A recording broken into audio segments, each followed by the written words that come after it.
ইমাম হুসাইন শাহাদাতের পরে আকাশ কেঁদেছে, জমিন কেঁদেছে, গাছের পাতাগুলা কেঁদেছে। শুধু তাই নয়, দুলদুল গুরা যখন দেখলো ইমাম হুসাইনের দেহ মুবারক থেকে কেল্লা মুবারকটা আলাদা, এমন সময় দুলদুল গুরা ঠপ ঠপ করে চোখের পানি ছাইরা কান্দে।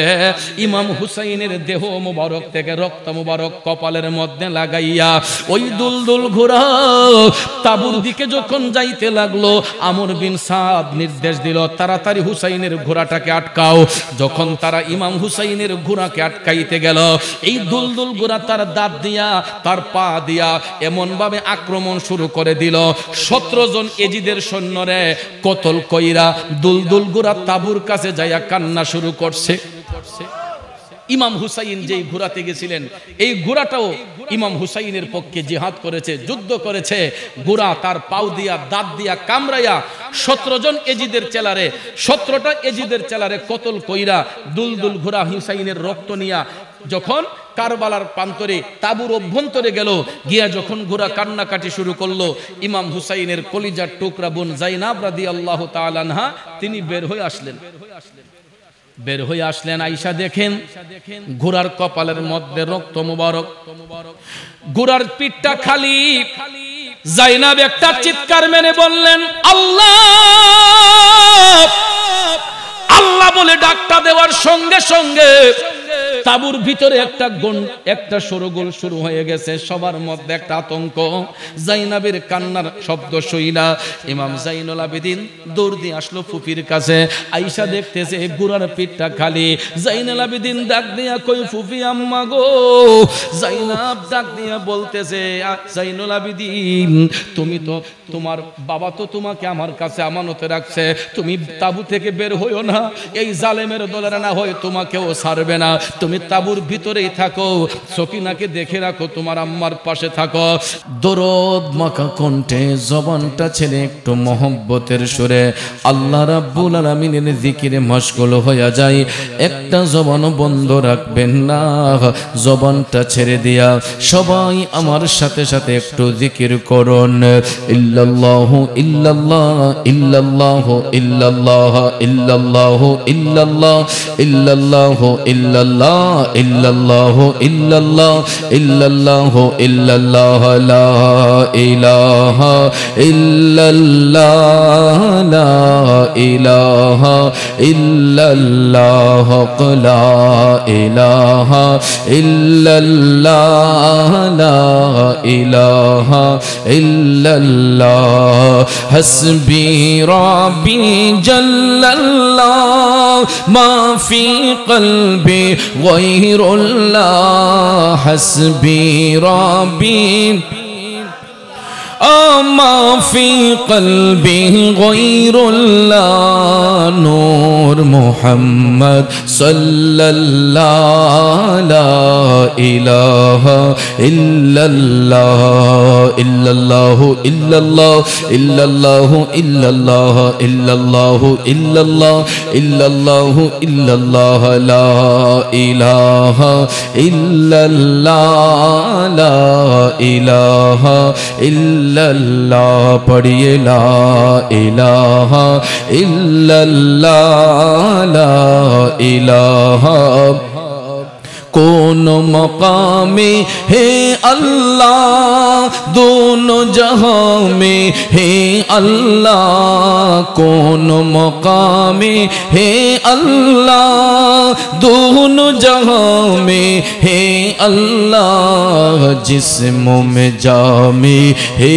अल्लाह ला इलाहा इल्लल्लाह इल्लल्लाह इल्लल्लाह इल्लल्लाह इल्लल्लाह इल्लल्लाह इल्लल्लाह इल्लल्लाह इल्लल्लाह ला इलाहा इल्लल्लाह ला इलाहा और जुड़े ला इलाहा इल्लल्लाह ला इलाहा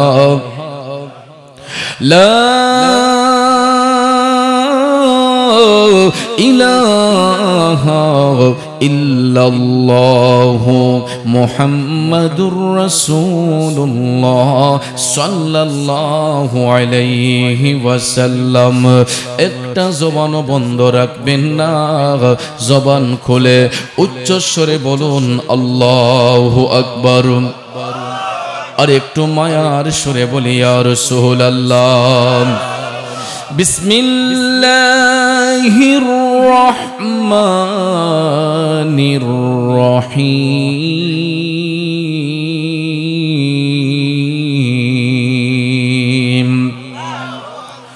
হুয়াল্লাযী ইউসাউবিরুকুম ফিল আরহামি কাইফা ইয়াশা।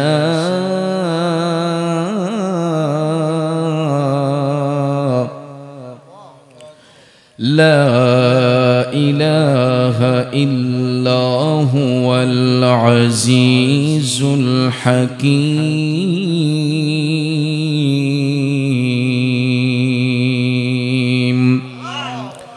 صدق الله العظيم وصدق رسوله النبي الحبيب الكريم، ونحن على ذلك من الشاهدين والشاكرين، والحمد لله رب العالمين.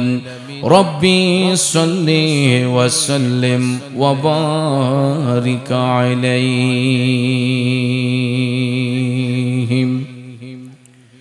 উপস্থিত ঐতিহ্যবাহী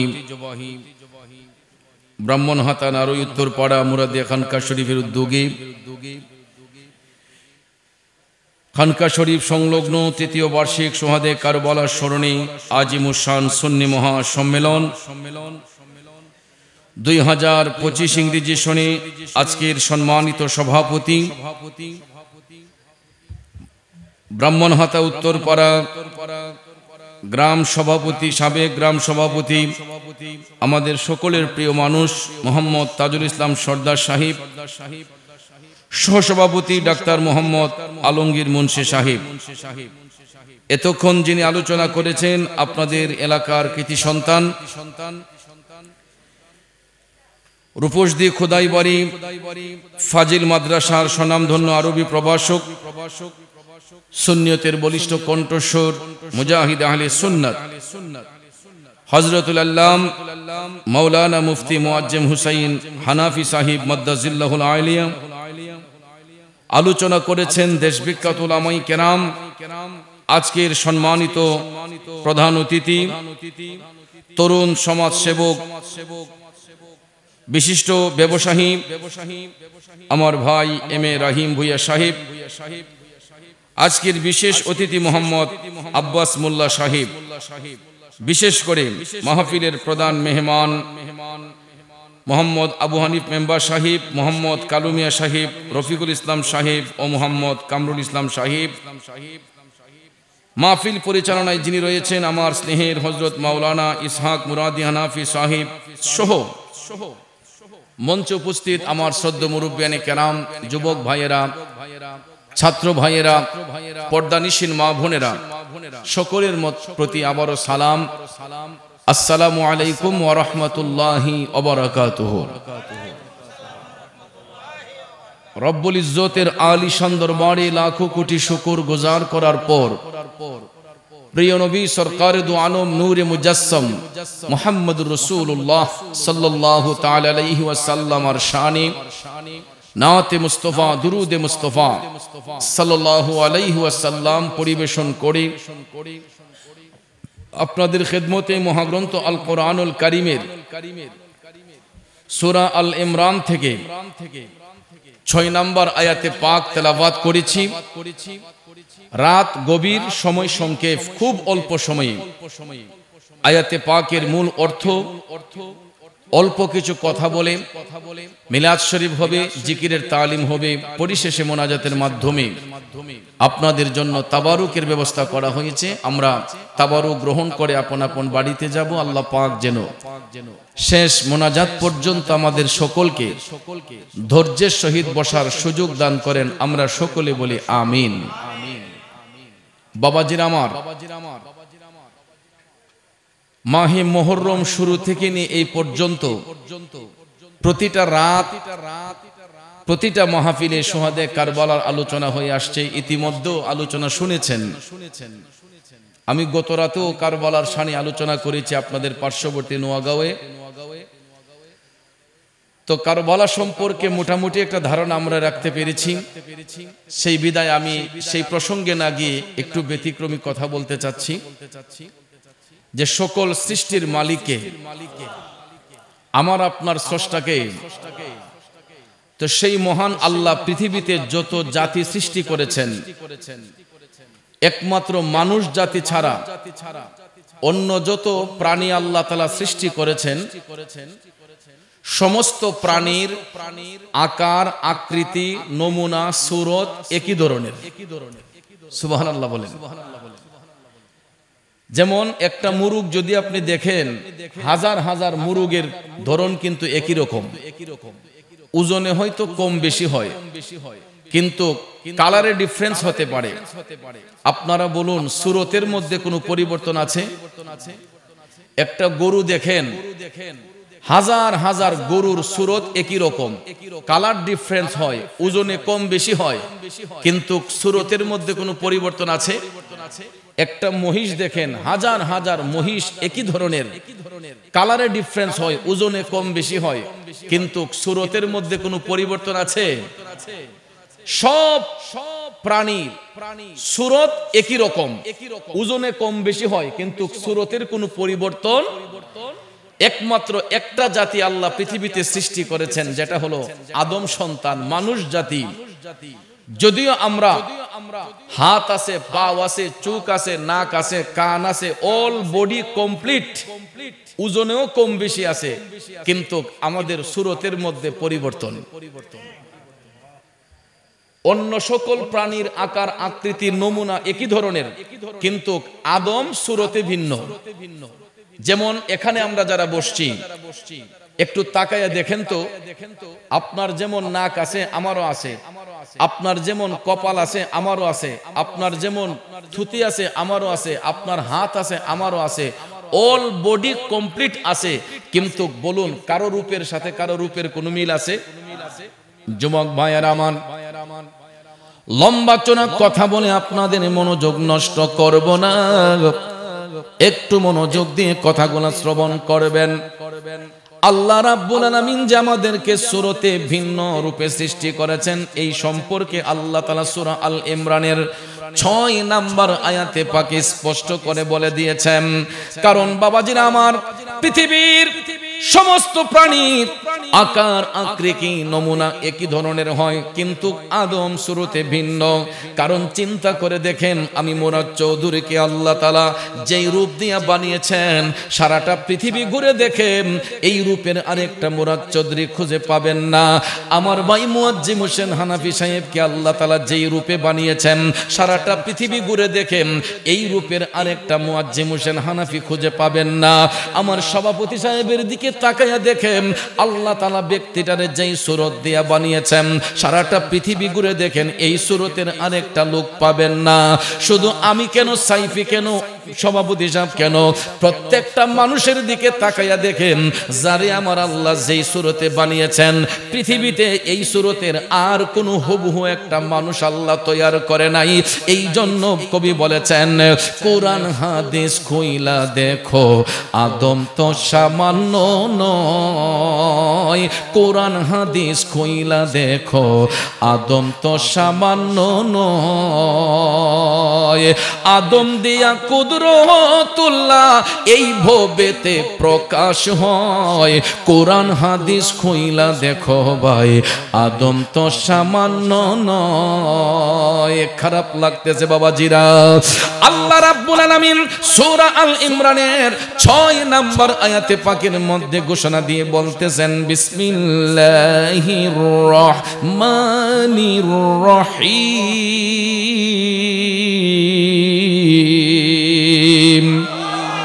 হুয়াল্লাযী ইউসাউwirukum ফিল আরহামি কাইফা ইয়াশা।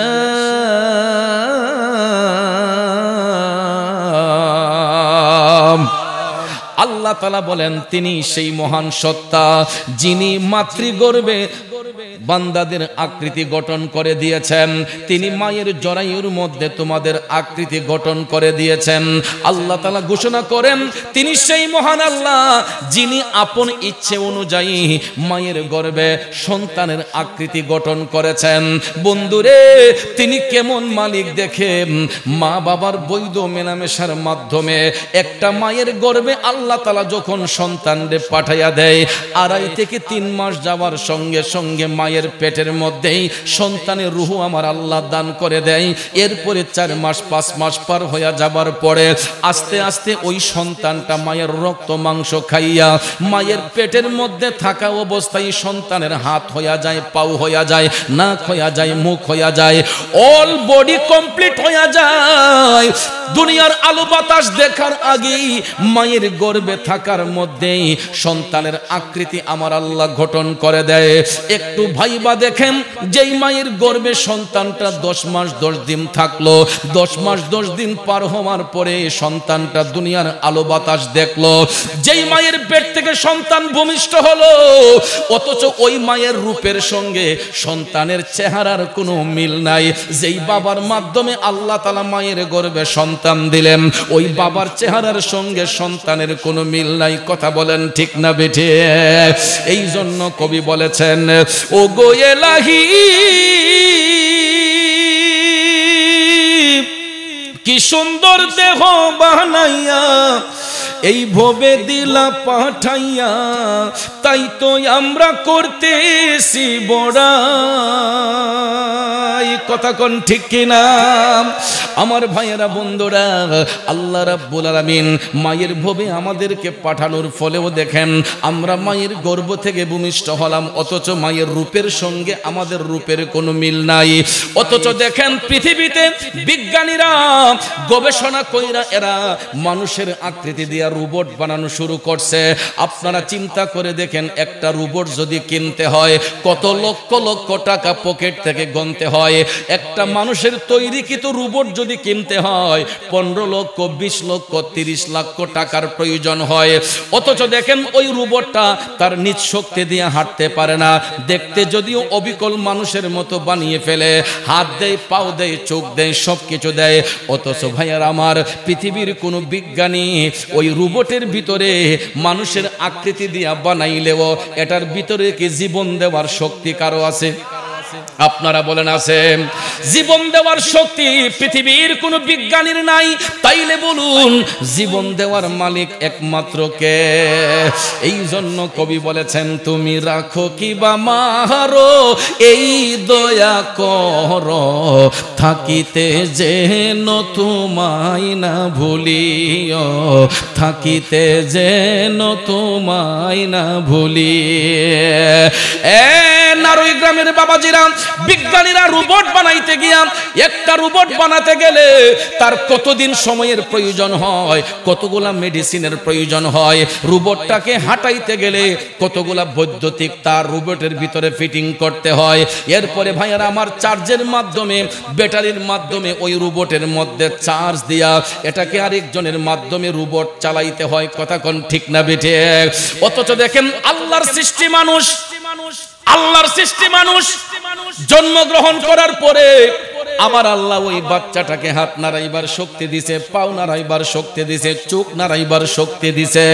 এবং 1.5 থেকে 2 বছর যখন হয়ে যায়, মায়ের আদর সোহাগ ভালোবাসা পাওয়ার পরে ওই সন্তানটা হাঁটতে পারে, চলতে পারে। কথা বলেন ঠিক কিনা? কিন্তু ওই রোবট, মানুষের তৈরিকৃত রোবট, এইগুলা বানাইতে গেলে আপনার দিনের পর দিন চলে যায়, রাতের পর রাত চলে যায়। এরপর আমার ভাইয়েরা, প্রশ্ন হলো একজন বিজ্ঞানী কয়টা রোবট বানাতে পারবে? কয়টা রোবটের কয়টা আকৃতি দিতে পারবে? বড় জোর 10টা, 15টা, 20টা। অথচ আমার আল্লাহ কেমন আল্লাহ, বিজ্ঞানীরা গবেষণা করে দেখছে প্রতি সেকেন্ডে পৃথিবীতে 3টা শিশুর জন্ম হয়, 3টা শিশুর মৃত্যু হয়। প্রতি সেকেন্ডে বিজ্ঞানীরা গণনা করে দেখছে প্রতি সেকেন্ডে 3টা শিশুর জন্ম হয়, আবার 3টা দেহ এই দুনিয়া থেকে বিদায় হয় প্রতি সেকেন্ডে। গোটা পৃথিবীর মধ্যে প্রতি সেকেন্ডে বিজ্ঞানীরা গবেষণা করে দেখেছেন 3টা শিশুর জন্ম হয়, 3টা লোকের মরণ হয়। তাহলে আপনারা বলুন জীবন দেন কে? জীবন নেন কে? যেই আল্লাহ সেকেন্ডের মধ্যে জীবনটা কেড়ে নিতে পারেন, যেই আল্লাহ সেকেন্ডের মধ্যে জীবনটা দিয়েও দিতে পারে, সর্বাবস্থায় প্রশংসা করব কার? আরো জোরে বলেন কার? ওরে এমন সাধ্য কার আছে ভাই এই ঘড়ি তৈয়ার করে, এই ঘড়ি তৈয়ার করে ভাই লুকাই ঘড়ির ভিতরে, ভাই লুকাই ঘড়ির ভিতরে। ওরে 3 কাটা 12 জুয়েলের মিনিট কাটা হই নয়নে, 3 কাটা 12 জুয়েলে মিনিট কাটা হই নয়নে, এ নয়নে ডুবলে পড়ে দেখতে পাবে চোখের সামনে, মন আমার দেহ গড়ি সন্ধান করি বানাই আছে কোন মেস্তরে, মন আমার দেহ গড়ি। এ বন্ধুরা আমার বাবাজিরা, এত সুন্দর ফিনিশিং দিয়ে আল্লাহ তাআলা আদম বানাইছে। আপনারা বলুন পৃথিবীর কোন বিজ্ঞানীকে এত সুন্দর করে বানাইতে পারবে? আরো জোরে কোন পারবেনি? তাইলে বাজান কোন মানুষটাই অসাধারণ নয়, কোন মানুষটাই সাধারণ নয়, প্রত্যেকটা মানুষ অসাধারণ। কথা কোন ঠিক কিনা? এই জন্য কখনো কোনো মানুষকে অপমান করতে নাই। আমরা তো এখন সাধারণত যেই কোনো মানুষের অপমান করতে গিয়া দ্বিধাবোধ করি না। দেখবেন একটা মোবাইল হাতের মধ্যে থাকলে যেই ব্যক্তি সম্পর্কে কোনোদিন ধারণা নাই, জানি না, চিনি না, দেখা যায় কমেন্টের মধ্যে লিখে দেই তার 14 গোষ্ঠীর তুইলা বোকা। কথা কোন ঠিক না ঠিক? তার বাপ দাদার নাম তুইলা বোকা দেয়। অথচ জানেন এটার দ্বারাতে কি হচ্ছে? ওই গালিটা আপনি যাকে দিলেন তার উপর পড়ে নাই। এটা আমরা যখন ক্লাস 3-তে পড়তাম, তখন আমরা মাদ্রাসার মধ্যে পড়তাম হাদিস শরীফে, ক্লাস 3-4 যখন পড়তাম তখন আমরা এটা শিখেছিলাম। এক ব্যক্তি রাসূল সাল্লাল্লাহু আলাইহি ওয়াসাল্লামের কাছে গেল, নবীজির কাছে গিয়ে বলতেছে, ইয়া রাসূলুল্লাহ, আমাকে তো অমুকের ঘরে অমুক বলে গালি দিছে। রাসূল মুস্কি হাসলেন, মুস্কি হেসে বললেন, উম্মত, ওই গালিটা তো তোমার মা বাবার উপর পড়ে নাই। তাহলে রাসূল বলছেন, যেই ব্যক্তি তোমার মা বাবাকে তুলে গালি দিল, ওই গালিটা তার মা বাবার উপর পড়ছে। যে যাকে গালি দিল, যার মা বাপ তুলে গালি দিল, যেমন আপনি আমাকে আমার মা বাবা উঠাইয়ে গালি দিলেন, বা আমি আপনার মা বাপ তুলে গালি দিলাম, ওই গালিটা কিন্তু আপনার মা বাবার উপর পড়ে না। রাসূল বলেন, যেই ব্যক্তি গালি দিল, ওই গালিটা যাকে দিল তার মা বাবার উপর পড়ে না, বরঞ্চ যে গালি দিল তার মা বাবার উপর ওই গালিটা গিয়ে বর্তায়। তাহলে বলুন, খারাপ কথা বলা, গালিগালাজ করা, এগুলা কি কোনো মুমিনদের কাজ? আপনারা বলেন মুমিনদের কাজ? এইগুলা কোনো মুমিনদের কাজ নয় বন্ধুরা আমার বাবাজিরা। কারণ মুমিনদের সঙ্গে যারা বিয়াদবি করেছিল, এরা বেঈমান, এরা মুনাফিক, এদের মাথার মধ্যে পাগড়ি ছিল, এদের মুখের মধ্যে দাড়ি ছিল, এদের শরীরের মধ্যে জুব্বা ছিল, এদের মধ্যে কোরআনের হাফেজ ছিল, এদের মধ্যে মুফতি ছিল, মুহাদ্দিস ছিল। কিন্তু বাজান আমার, সব কিছু থাকার পরেও একটা জিনিস তাদের মধ্যে ছিল না। ওই জিনিসটার নাম কি? ঈমান। নাম কি? ওই জিনিসটার নাম হলো ঈমান। আব্বারে, বাবুর্চি আইনা যদি রান্না করে তরকারির মধ্যে সব ধরনের মশলা দিয়া, একটা জিনিস যদি তরকারিতে না দেওয়া হয়, তরকারির স্বাদ বাড়ে না, কমে? জিনিসটার নাম কি? নাম কি? লবণটা কি খুব বেশি দাম? হ্যাঁ, মশলাপাতি কিনতে গেলে দেখবেন অন্যান্য মশলার তুলনায় লবণের দামটা একটু কমই থাকে। ঠিক না ঠিক? 1 মণ গোশত পাক করতে গেলে কমপক্ষে 50 গ্রাম এলাচি দেওয়ান লাগে। কথা কোন ঠিক না ঠিক? কমপক্ষে 1 মণ গোশত রান্না করলে 50 গ্রাম এলাচি দেওয়ান লাগে। তো বাজারে গিয়ে দেখেন তো 50 গ্রাম এলাচির দাম কত? 50 গ্রাম এলাচির দাম কত দেখবেন, আর 1 কেজি লবণের দাম কত দেখবেন। লবণ যদিও কেজিতে বিক্রি হয়, 1 কেজি লবণ আনতে গেলে এত টাকা লাগে না, কিন্তু 50 গ্রাম এলাচি আনতে গেলে অনেক টাকা লাগে।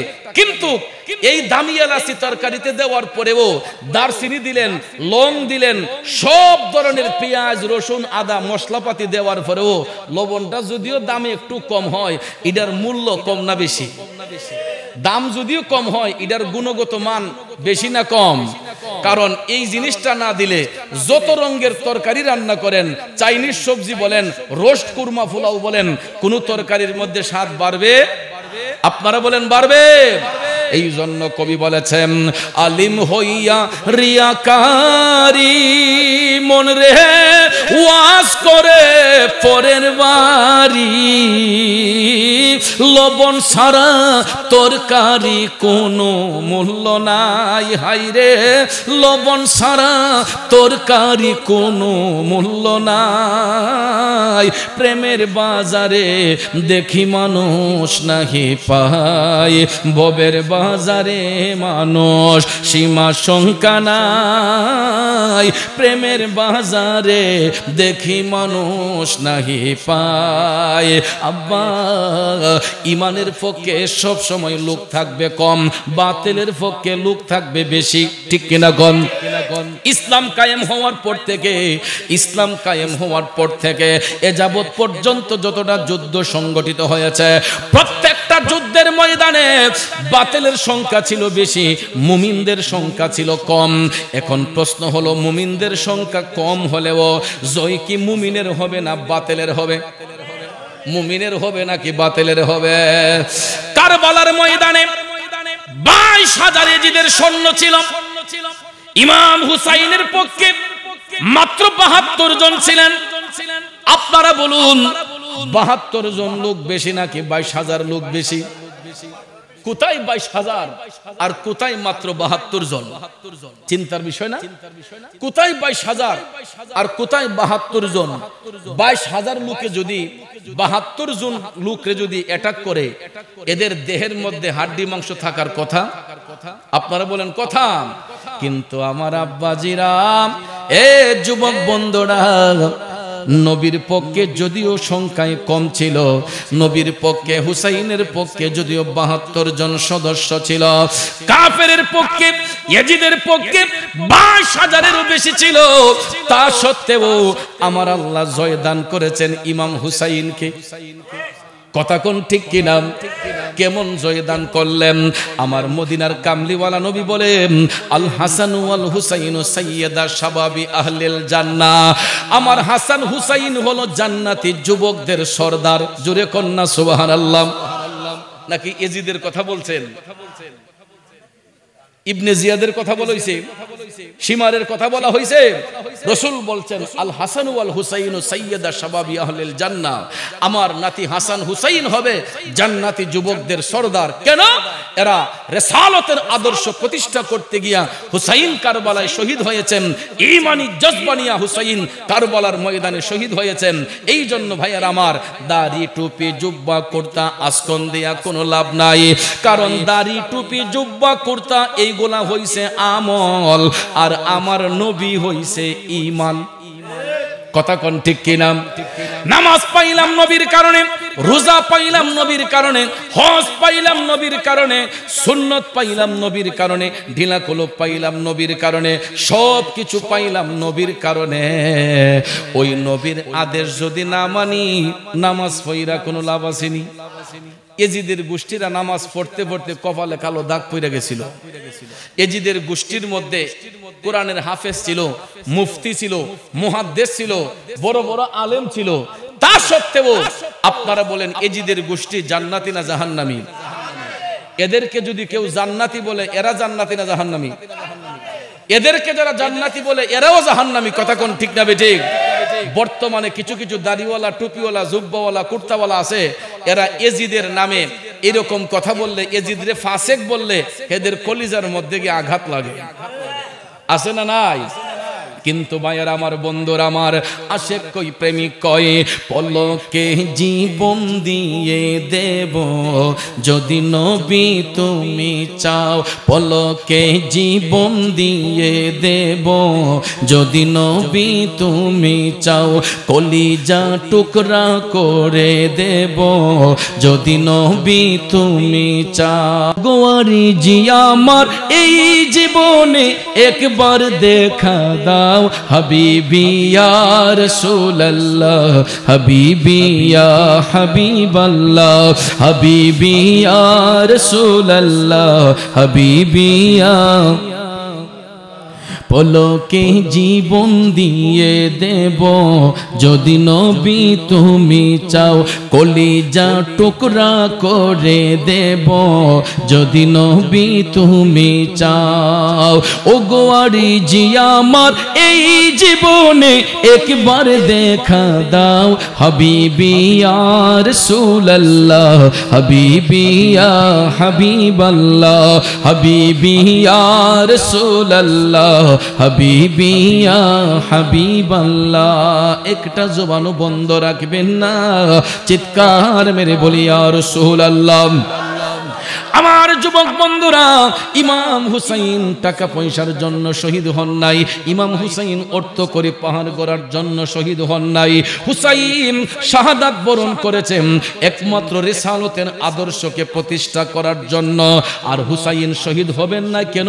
হুসাইন শাহাদাতের 50 বছর আগে আমার দয়াল নবী ভবিষ্যৎবাণী করে বলেছেন, কারবালার ময়দানে আমার উম্মতের মধ্যে কিছু জাহেল উম্মত আমার নাতি হুসাইনের গলার মধ্যে ছুরি চালাইবে, তাইলে নবীর কথা সত্য না মিথ্যা?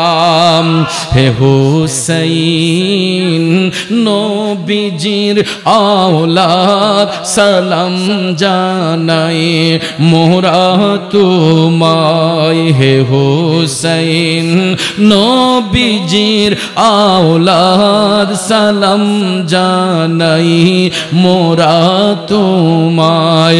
জানি না কেমন করে ছিলেন নবী সোনার মদিনায়, জানি না কেমন করে ছিলেন নবী সোনার মদিনায়, কিভাবে সেই গোলাতে এজিদের দল তলোয়ার চালায়। হে হুসাইন নবীজির আওলাদ সালাম জানাই মোরা তোমায়, সালাম জানাই মোরা তোমায়। কষ্ট হচ্ছে আমার বাবাজিরা।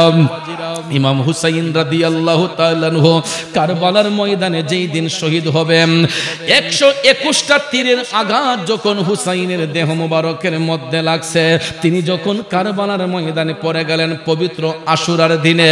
আব্বাজিরা রে, 121টা তীরের আঘাত, কেউ বলেছেন 120টা। ইমাম হুসাইন রাদিয়াল্লাহু তাআলা আনহুর রক্ত মোবারক ক্ষরণ হওয়ার ফলে, ওনার শরীর মোবারক থেকে রক্ত মোবারক ক্ষরণ হওয়ার ফলে তিনি ঘোড়া থেকে দুলদুল ঘোড়া থেকে কারবালার ময়দানে পড়ে গিয়েছিলেন। বন্ধুরা আমার বাবাজিরা, এই যে 121টা তীর ইমাম হুসাইনের শরীর মুবারকের মধ্যে লাগাইল, এরা কোনো হিন্দু নয়, এরা কোনো বৌদ্ধ নয়, এরা খ্রিস্টান নয়, এরা ইহুদি নয়, এরা নাসারা নয়, এরা কারা? এরা কলঙ্কিত দাড়িওয়ালা, টুপিওয়ালা, জুব্বাওয়ালা, কুর্তাওয়ালা কলঙ্কিত মুসলমান। কথা কোন ঠিক না বেঠে? এরা কলঙ্কিত মুসলমান।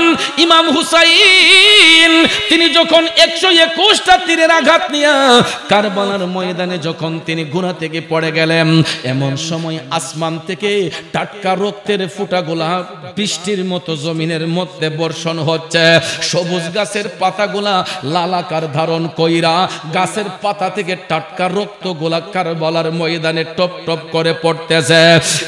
বন্ধুরা আমার বাবাজিরা, শুধু তাই নয়, হুসাইন রাদিয়াল্লাহু তাআলা আনহু বর্ণনা করেন, যখন আমি ঘোড়া থেকে পড়ে গিয়েছিলাম, হুসাইন তখন তিনি দেখতেছেন, হঠাৎ করে তিনি তন্দ্রা তন্দ্রা ভাব, হঠাৎ করে ইমাম হুসাইন দেখতেছেন, যখন হুসাইন কারবালার ময়দানে পড়ে গেলেন, হুসাইনকে সাহস দেওয়ার জন্য, ঈমানি জজবা বাড়িয়ে দেওয়ার জন্য আল্লাহর হাবিব রাহমাতাল লিল আলামিন মায়ার নবী দয়ার নবীজি শেরে খুদা হযরতে মাওলা আলীকে সাথে নিয়া আম্মা জান খাতুনে জান্নাত মা ফাতেমাত জাহরা রাদিয়াল্লাহু তাআলা আনহাকে সাথে নিয়া আমার মদিনার কামলিওয়ালা নবী কারবালার ময়দানে আয়েশা হাজির হইয়া গেছে।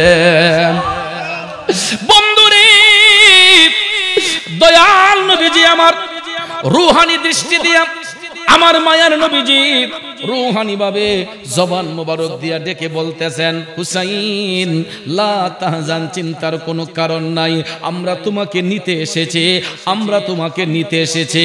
হুসাইনকে দয়াল নবী কারবালার ময়দানে আইসা দয়াল নবী সাহস দিচ্ছেন। রূহানি ভাবে আমার দয়াল নবী হুসাইনের সামনে আইসা হাজির হইয়া সাহস জুগিয়ে বলতেছেন, হুসাইন চিন্তার কোনো কারণ নাই, আমরা তোমাকে নিতে এসেছি। আর ওই মুহূর্তে দয়াল নবীজি আমার আল্লাহর কাছে অ্যাপ্লিকেশন করতেছেন, আল্লাহুম্মা আতিল হুসাইনা সবরা ওয়া আজরা, আল্লাহ গো আমার হুসাইনকে তুমি সবর এবং ধৈর্য দান করো, আমার হুসাইনকে তুমি সবর এবং ধৈর্য দান করো। আর দয়াল নবীর হাত মুবারকের মধ্যে একটা বোতল ছিল। কি ছিল? নবীজির হাত মুবারকের মধ্যে একটা বোতল ছিল।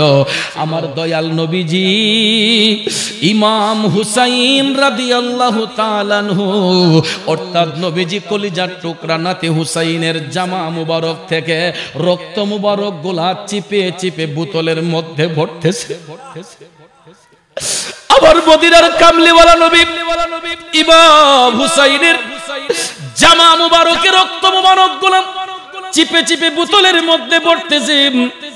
আর দয়াল নবী ডেকে বলেছিলেন, হুসাইন রে, এই রক্ত মুবারক কাল হাসরের ময়দানে মুমিনদের পক্ষে সাক্ষী হয়ে যাবে, ইমানদারের পক্ষে এই রক্ত মুবারক কাল হাসরের ময়দানে সাক্ষী হয়ে যাবে।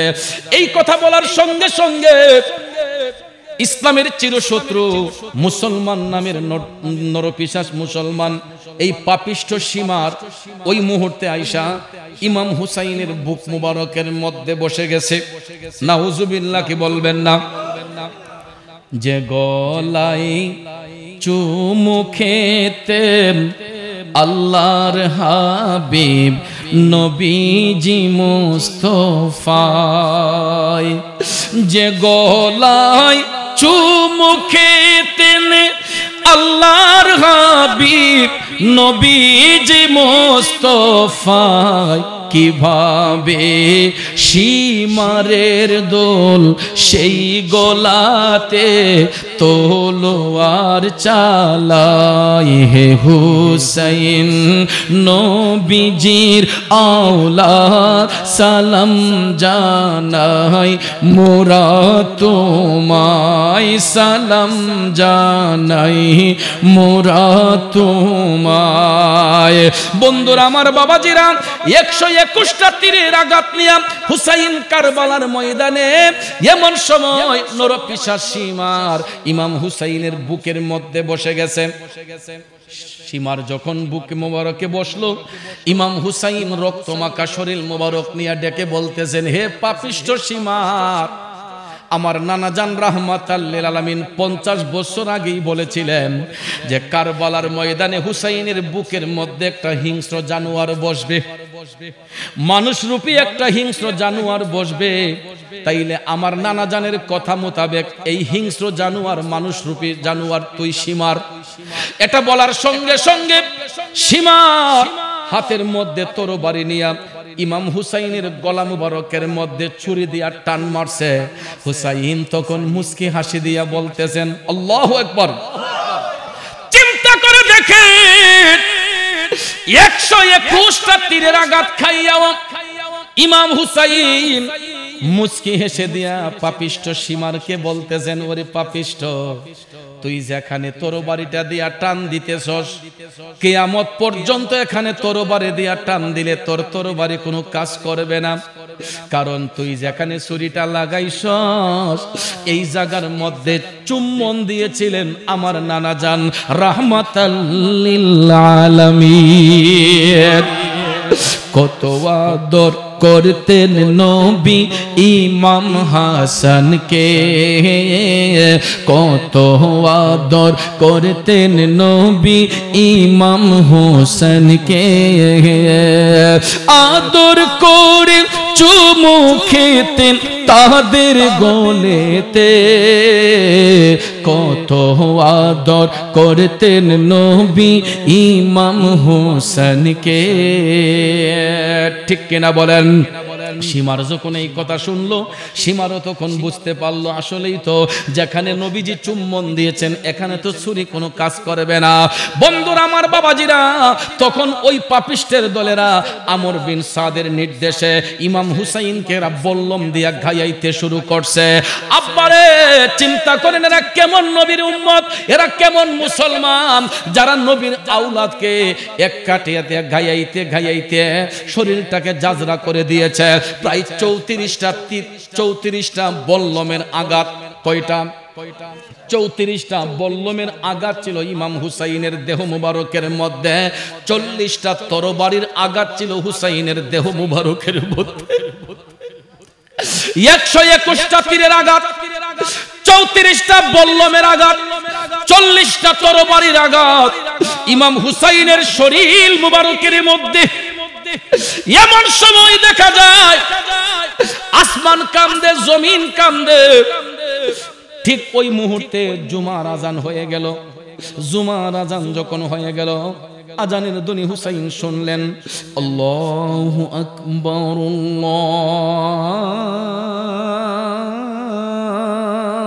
আকবার। এই কথাটা শুনলে কোন মুমিন আর স্থির থাকতে পারে না। ওই মুমিন ব্যক্তিরা আমার মৌলার ডাকে সাড়া দিয়া তারা আল্লাহকে সিজদা করার জন্য তখন পাগল পারা হইয়া যায়। জুমার আজান যেদিন হলো, পবিত্র আশুরার দিনে 10 মুহররমে ইমাম হুসাইন যখন জোহরের আজানের ধ্বনি শুনলেন, তখন তিনি ডাক দিয়া বললেন, পাপিষ্ঠ সীমার, এত একটা বরকতময় দিন আজকে, আমাকে জুমার নামাজটা পড়ার সুযোগ তোরা দে।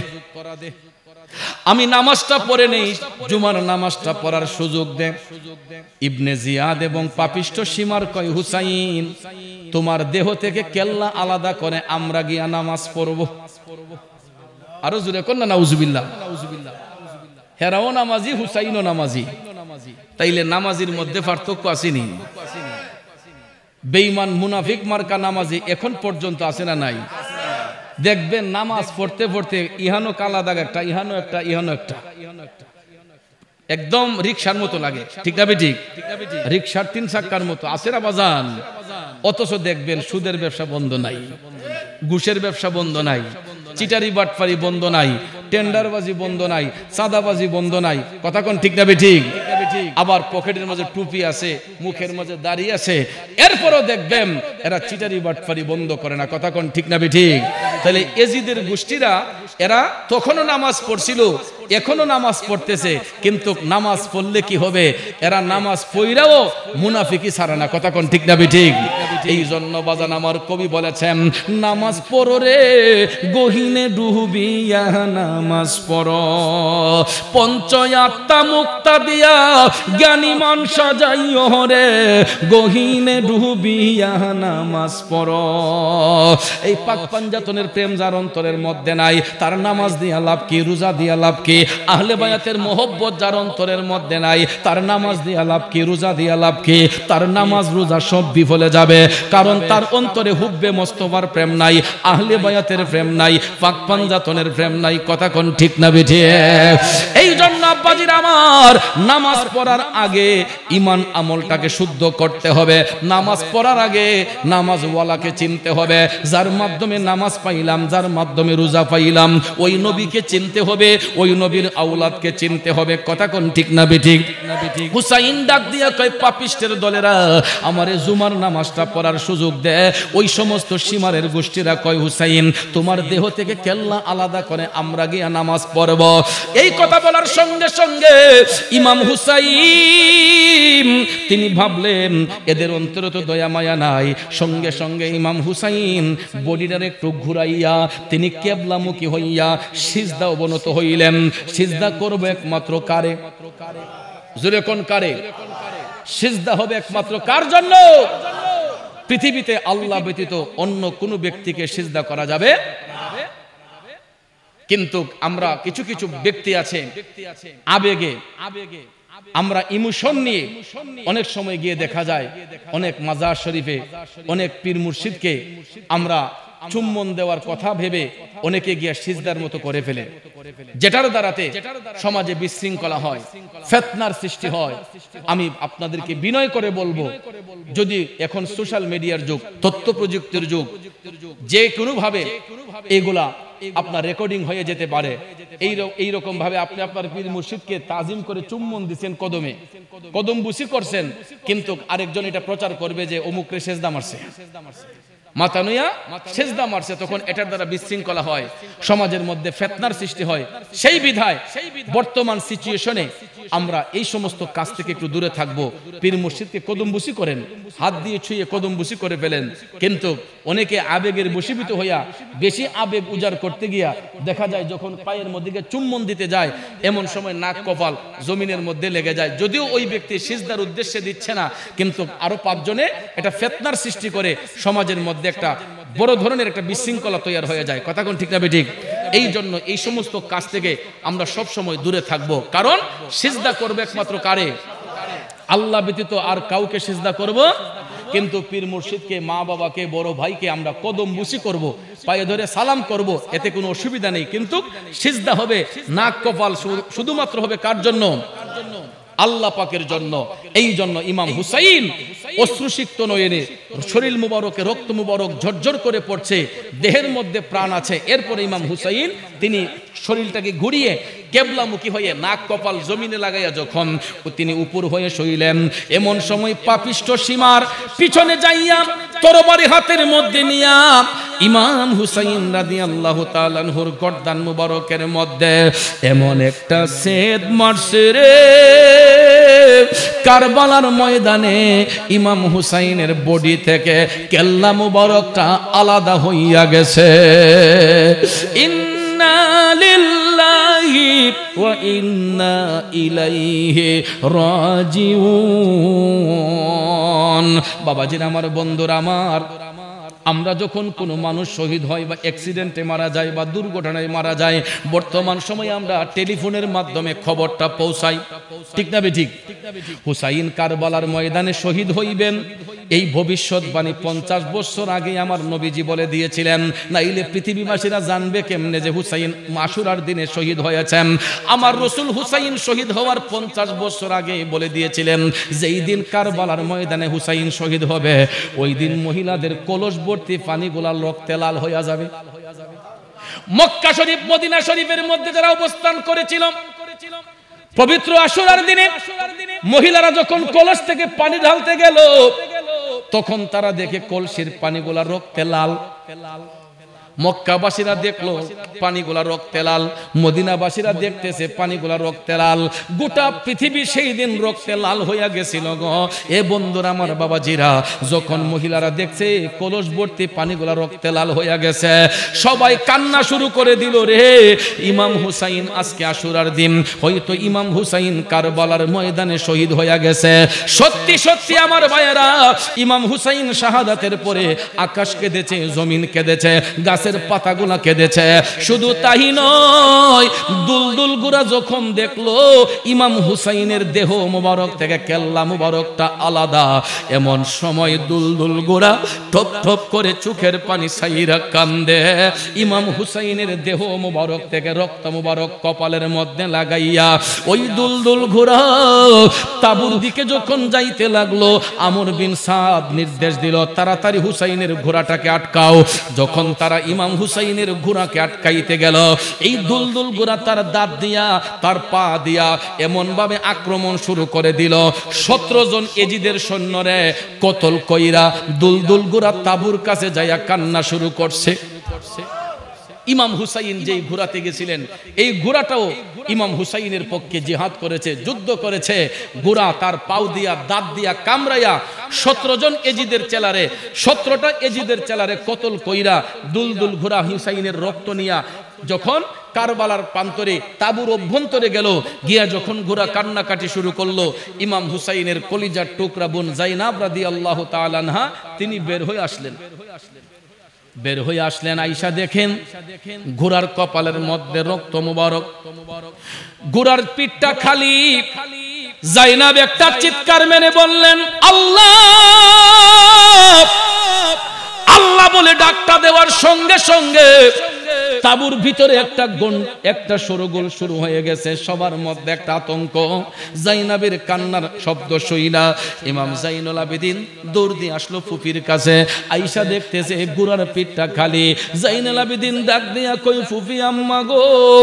জাইনাব ডাক দিয়া বলতেছে, জাইনুল আবেদিন তুমি তো, তোমার বাবা তো তোমাকে আমার কাছে আমানতে রাখছে, তুমি তাবু থেকে বের হইও না, এই জালেমের দলেরা না হয় তোমাকেও ছাড়বে না, তুমি তাবুর ভিতরেই থাকো, সকিনাকে দেখে রাখো, তোমার আম্মার পাশে থাকো।